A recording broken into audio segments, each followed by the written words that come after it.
Hello everyone. इस video में हम समझेंगे कि किसी देश की इनकम जो होती है वो क्या होती है।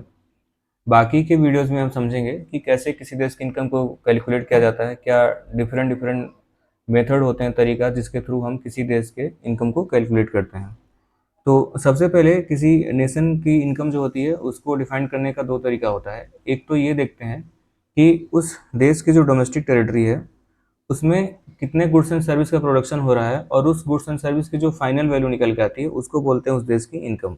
और उसको रिप्रेजेंट करते हैं जीडीपी के थ्रू, ग्रॉस डोमेस्टिक प्रोडक्ट। मतलब इस देश में जितना भी, अगर हम इंडिया को कंसिडर करें तो इंडिया की जो डोमेस्टिक टेरिटरी है इसमें जितना भी प्रोडक्शन होता है किसी साल में गुड्स एंड सर्विस का, उसकी हम फाइनल वैल्यू निकालते हैं, मनी वैल्यू, और जो भी निकल के आता है वो हो जाता है इंडिया का इनकम, और जिसको हम रिप्रेजेंट करते हैं जीडीपी। आपने कई बार इस शब्द को देखा भी होगा। तो डोमेस्टिक टेरिटरी डिफाइन करने का तरीका ये होता है कि किसी देश की जो पॉलिटिकल फ्रंटियर होता है, जो जोग्राफिकल रीजन है, वो उस देश का डोमेस्टिक टेरिटरी होता है। और उस देश की जो वाटर बॉडी होती है वो भी उस देश का डोमेस्टिक टेरिटरी होता है। उस देश के जितने भी एम्बेसी होते हैं किसी और देश में, वो भी उसके डोमेस्टिक टेरिटरी होता है। तो इन सारे जगहों पे जितने गुड्स एंड सर्विस का प्रोडक्शन होता है उसकी हम वैल्यू, फाइनल मनी वैल्यू निकालते हैं।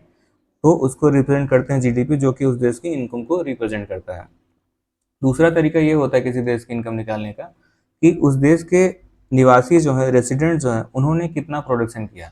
तो ये हो सकता है कि इस देश का कोई निवासी हो, इंडिया का रेसिडेंट, वो किसी फॉरेन कंट्री में हो और वहाँ पे गुड्स एंड सर्विस का प्रोडक्शन करे, तो उसको हम इंडिया के जीएनपी में काउंट करेंगे।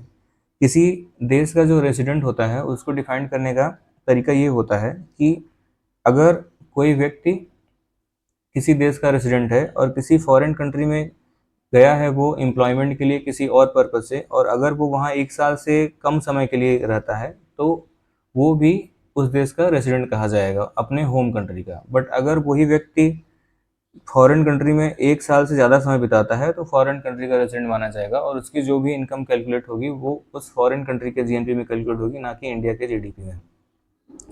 रेसिडेंट उनको बोलते हैं जिनका मेजर इकोनॉमिक इंटरेस्ट उस कंट्री में लाई करे। मतलब मेजर सोर्स ऑफ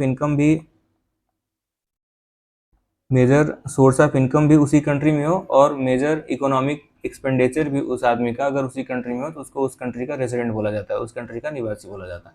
तो उसने जो भी प्रोडक्शन किया है उन सबको, किसी कंट्री के जितने रेसिडेंट हैं उन्होंने जितना सारा प्रोडक्शन किया है उन सबको अगर हम काउंट करते हैं, उनकी मनी वैल्यू निकालते हैं फाइनल, तो उसकी जो वैल्यू होती है वो नेशनल इनकम आती है, उस देश की इनकम होती है, और उसको हम जीएनपी के थ्रू रिप्रेजेंट करते हैं।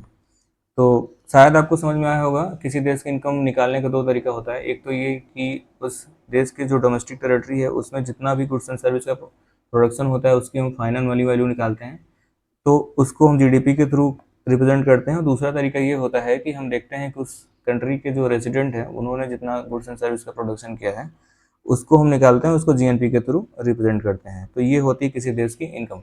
बाकी के लेक्चर में हम देखेंगे इस चैप्टर में कि कैसे कैलकुलेट किया जाता है, क्या डिफरेंट डिफरेंट मेथड होते हैं, और किस तरीके से हम चीज़ों को रिप्रेजेंट करते हैं, बाकी के लेक्चर्स में देखा जाएगा। So thank you for watching.